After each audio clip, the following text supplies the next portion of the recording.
जय जिनेंद्र दोस्तों, जैन पाठशाला आपका स्वागत करता है।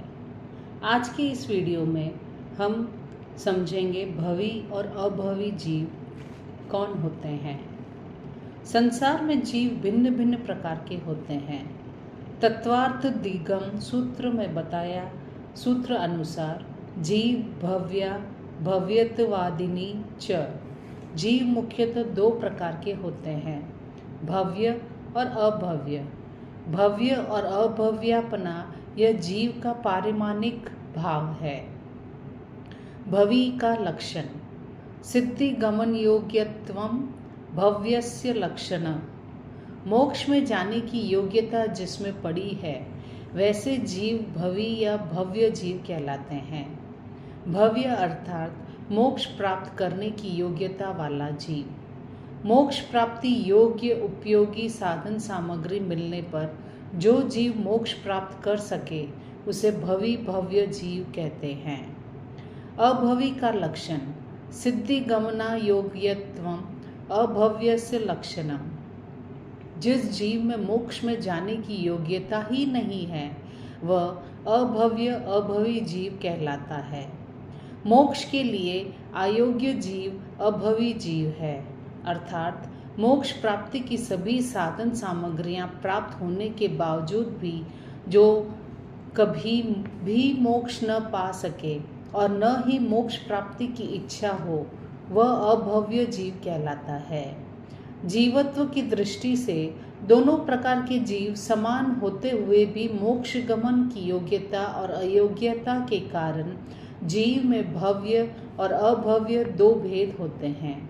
समझने के लिए उदाहरण है कि गाय भैंस का दूध और आंकड़े के वृक्ष का दूध, दोनों ही दूध की दृष्टि से तो समान ही दिखाई देते हैं, लेकिन दोनों में भेद बहुत बड़ा है। गाय भैंस का दूध जाम सकते हैं, उससे दही मक्खन घी आदि बना सकते हैं, परंतु आंकड़े के वृक्ष के दूध की से दही मक्खन घी आदि बनाना संभव ही नहीं है। ठीक वैसे ही जीवत्व की दृष्टि से सभी जीव समान होते हुए भी मोक्ष प्राप्ति की अयोग्यता और योग्यता के कारण जीवों के दो भेद होते हैं। गाय भैंस के दूध की तरह भव्य जीव में मोक्ष प्राप्ति की योग्यता पड़ी है, जबकि आंकड़े के दूध की तरह अभवी जीव में मोक्ष प्राप्ति रूप योग्यता की संभावना ही नहीं है। भव्य जीव में तो जाति भव्य या दुर्भव प्रकार के जीव भी होते हैं। उसी तरह भव्य अभव्य और दुर्भव्य भेद से मूलतः जीव तीन प्रकार के होते हैं। जाति भव्य जीव यद्यपि भव्य की जाति का ही है, उसमें मोक्ष प्राप्ति की योग्यता पड़ी है, परंतु उसे मोक्ष प्राप्ति की साधन सामग्री कभी उपलब्ध ही नहीं होती है। अतः मोक्ष प्राप्ति की योग्यता होते हुए भी वह कभी भी मोक्ष में न जा सके उसे दुर्भव्य या जाति भव्य कहते हैं। इन भेदों को समझने के लिए स्त्री का उदाहरण उपयोगी सिद्ध होगा।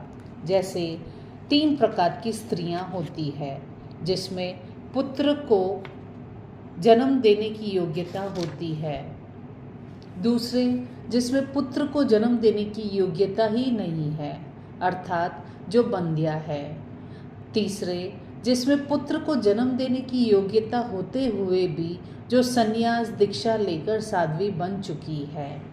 पहली स्त्री के समान भवी जीव कहलाता है। जैसे प्रथम प्रकार की स्त्री में अवंध्यत्व अर्थात पुत्र को जन्म देने की योग्यता होती है। शादी होने पर पति संयोग आदि की सामग्री मिलने पर वह भविष्य में पुत्र को जन्म दे सकती है। ठीक वैसे ही भव्य जीव में मोक्ष प्राप्त करने की योग्यता है। मोक्ष प्राप्त योग्य सर्व साधन सामग्रियां उपलब्ध होने पर जो मोक्ष प्राप्ति कर सकता है उसे भव्य जीव कहते हैं।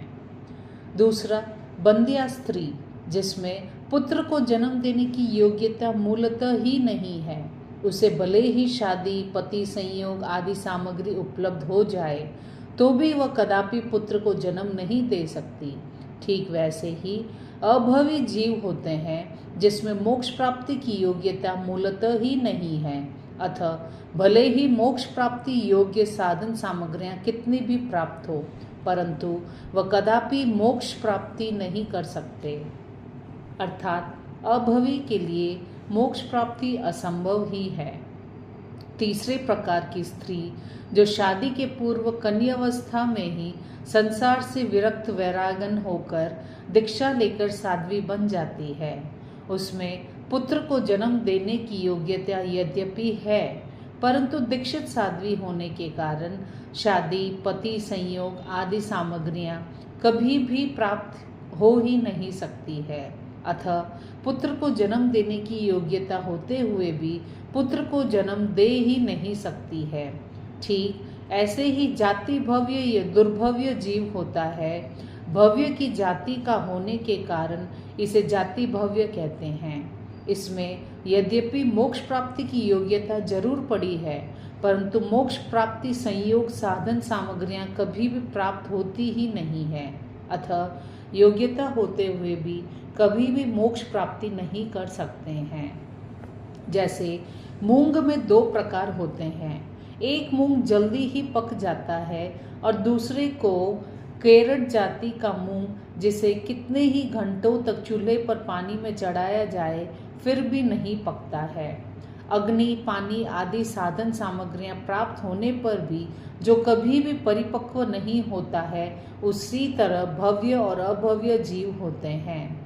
भव्य जीव पकने वाले मूंग के जैसे होता है और अभव्य जीव कोरडे मूंग के जैसे होता है।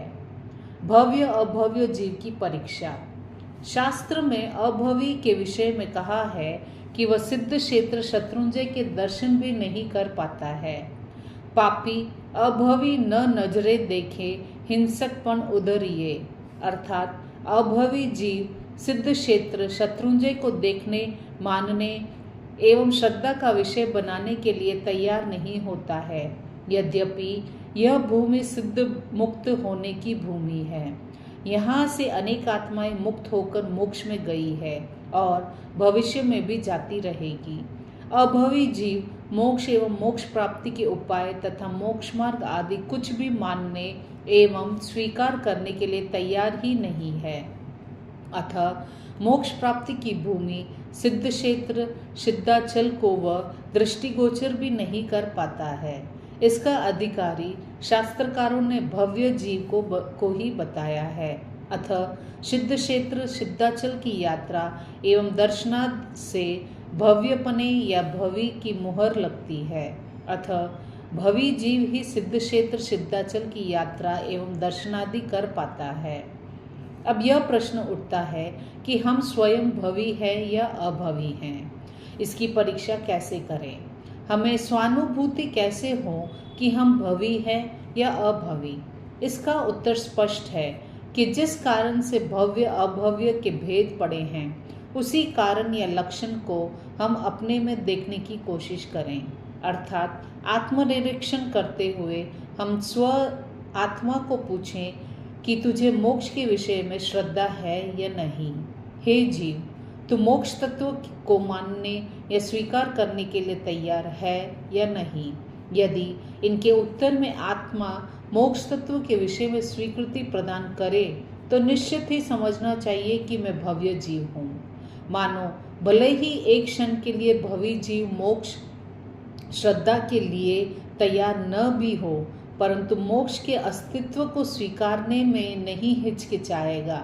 यदि भवी होते हुए भी सम्यक्ति होगा तो वह मोक्ष, मोक्ष मार्ग, मोक्ष प्राप्ति के उपाय एवं आत्मा या मोक्षादि सभी तत्व अवश्य स्वीकार करेगा, अन्यथा नहीं, क्योंकि भवी जीव में भी मिथ्यात्व, सम्यक्त्व आदि के भेद पड़ते हैं। धन्यवाद।